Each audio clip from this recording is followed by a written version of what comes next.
बिस्मिल्लाहिर्रहमानिर्रहीम। अस्सलामु अलैकुम वरहमतुल्लाहि वबरकातुहू। आज की वीडियो हमारी शरफ़ मुश्तरी में लौहे मुश्तरी तैयार करने के मुतल्लिक़ और इसके मुतल्लिक़ बहुत सारी और ज़रूरी मालूमात आपकी खिदमत में अर्ज़ करनी है। सबसे पावरफुल लौह मुश्तरी तैयार की जाती है वो ऐसी लौह होती है जिसकी लौह तैयार की जाए उसका नाम हो, उसकी माँ का नाम हो और उसको बाकायदा तौर पर उस तावीज़ में उस नक्श में लिखा जाए। जो शरफ़ मुश्तरी है इसकी क्या फजीलत है, इसके बारे में तो बहुत सारे लोग जानते हैं कि ये मुश्तरी को शरफ़ लगता है जो कि उरूज का, कामयाबी का, इसके अलावा अल्लाह ताला की बारगाह में मकबूल होने का, यानी ये एक अच्छा वक्त है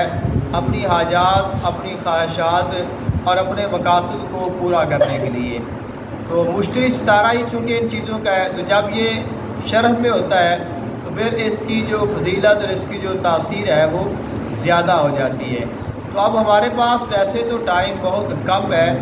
उस लिहाज से तो मेरी ये वीडियो काफ़ी लेट हो चुकी है। हालांकि मुझे किसी ने तकरीबन 1.5-2 माह पहले इस बारे में कहा था कि शरफ़ मुश्तरी आने वाला है, तो आप इसके मुतल्लिक़ ज़रूर मालूमात इकट्ठी करें और कोई ना कोई वीडियो बनाएं ताकि हम इससे फ़ायदा हासिल कर सकें। असल बात यही थी कि मेरे पास इसकी मुकम्मल मालूमात नहीं थी। अब जैसे जैसे मालूमात आती गई वैसे मैंने चंद एक चीज़ें शेयर भी की, ज़िक्र भी की और 1-2 वीडियो मैंने फिर लगा भी दी। हालांकि मैं कोई एक वीडियो भी नहीं लगाना चाहता था, तो फिर मेरे काफ़ी सारे दोस्तों ने मुझसे इसी के मुतल्लिक़ सवालात करने शुरू कर दिए। तो अब उन तमाम चीज़ों के जवाब देने के लिए मुझे बाकायदा वक्त की ज़रूरत थी। तो फिर मैंने एक मुख्तसर वीडियो बना दी कि ताकि उनके तमाम सवालात के जवाबात उनको मिल जाएँ। अब जब वो वीडियो मैंने इसको अपलोड किया है तो इसमें फिर काफ़ी सारे लोग मेरे साथ नए जुड़ गए और काफ़ी सारे लोगों के नए सवालात भी आ गए। तो अब इस तरह फिर इस बात की ज़रूरत महसूस हुई कि इसके बारे में फिर और बात की जाए और तफसील के साथ भी बात की जाए। और इसके साथ फ़ायदा ये भी हुआ, जब बहुत सारे लोग जुड़े, लोगों ने सवालात किए, तो उनमें से एक ऐसा शख्स भी था जिसने मुझसे वो सवाल किया जो मुझे नहीं आता था, और वो ये था कि जो हम लौहे मुश्तरी तैयार करते हैं, वैसे तो आम मलबा है, हमें मिल जाती है कि आप ये लौह लिख लें, आप ये लौह लिख लें। हालांकि वो सारी की सारी मैंने ख़ुद भी लिखी हैं और मैंने ये शरफ़ मुश्तरी में ही लिखी हैं और वो मेरे पास महफूज हैं। लेकिन इनमें से जो सबसे बड़ी लौह है और सबसे पुरअसर जो लौह है, जो बहुत सारे लोग बनाते हैं, बल्कि सब लोग जो बनाते हैं, और इसके अलावा बाकायदा उनको पे करना पड़ता है। तो यकीनन मैंने पहले भी कहा था कि अगर वो आपसे लेते हैं तो ये उनकी मेहनत का सिला है।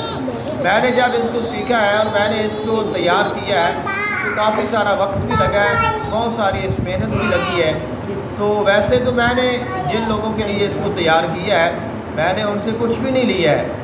लेकिन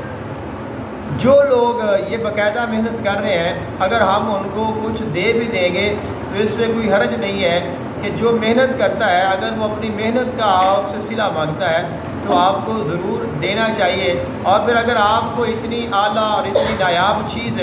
अगर कोई बना कर दे रहा है तो फिर आपको उसका कुछ ना कुछ तो हदिया ज़रूर देना चाहिए। एक बात इसकी ये भी है, हमें अगर इसका पता चल भी जाए, हम अगर इसको लिख भी लें,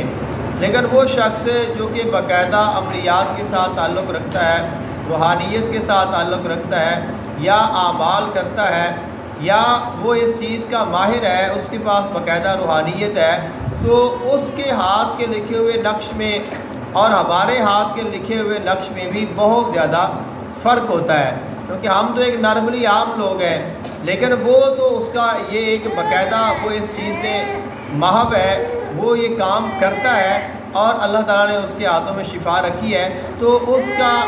जो लिखा हुआ नक्श है या उसकी बनाई हुई जो लौह है उसका असर और हमारी जो लिखी हुई लौह है उसका बराबर नहीं हो सकता। तो इसलिए अगर हम किसी अल्लाह ताला के महबूब बंदे या किसी कामिल से لکھواتے ہیں تو ہمیں ضرور کچھ نہ کچھ ہدیہ پیش کرنا چاہیے۔ تو بات طویل ہو گئی، لیکن ایک شخص میرے پاس آیا کہ اس نے مجھ سے وہ سوال کیا جو مجھے نہیں پتا تھا، اور وہ اسی لوح کے متعلق تھا جس میں نام آتا ہے، اور اس نے جو اس کو بات سمجھ نہیں آ رہی تھی وہ یہ تھی کہ انہوں نے جب ایک تعویذ بنایا جو کہ یہی تعویذ ہے، تو اس میں ایک موکل کا نام باقاعدہ طور پر نکال کر لکھا جاتا ہے، اس کا استخراج کیا جاتا ہے، موکل کا جو نام ہے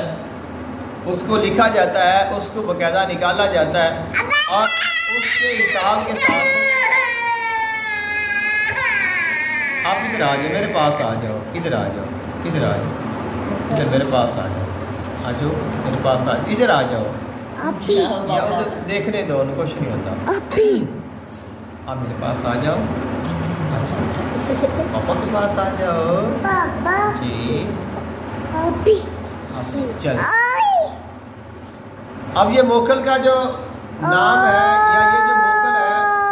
وہ کیسے استخراج کرنا ہے، یہ سوال تھا، یہ تھوڑا مشکل ہو رہا تھا، اس لیے پھر میں نے اس کے ساتھ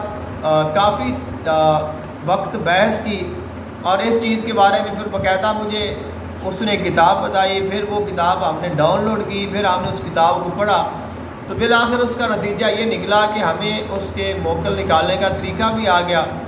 اور ہمیں وہ تعویذ لکھنا، وہ لوح مشتری تیار کرنا بھی آ گیا۔ حالانکہ اس سے پہلے جو چند ایک الواح ہے وہ میں نے سادی بنائی ہے کہ جو کہ عام ملتی ہیں، کہ آپ اس میں کوئی نام نہیں ہوتا، اس میں ماں کا نام نہیں ہوتا، اس میں اسماء نہیں ہوتے، جو لکھا ہے آپ نے وہی کاپی کرنا ہے۔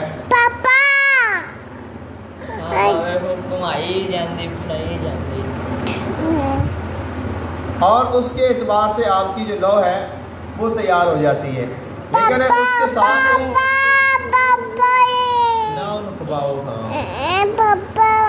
سیدھا کر پتر، سیدھا کر، پھر ایسے رہنے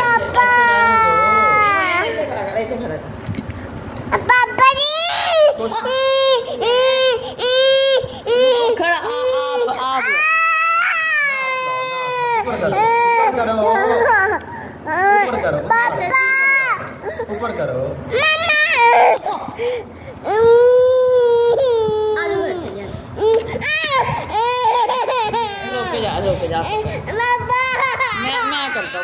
ادھر آؤ، ادھر آؤ، تم میرے پاس آؤ، آپ میرے پاس آؤ، ادھر آؤ،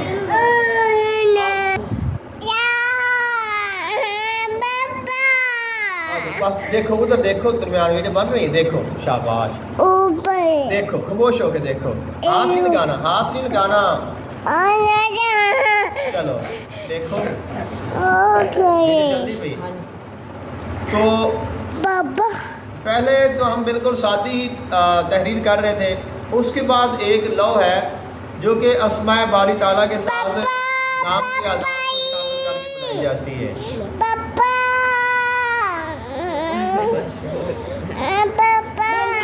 سارے جڑے 9 منٹ ضائع ہوئے نے۔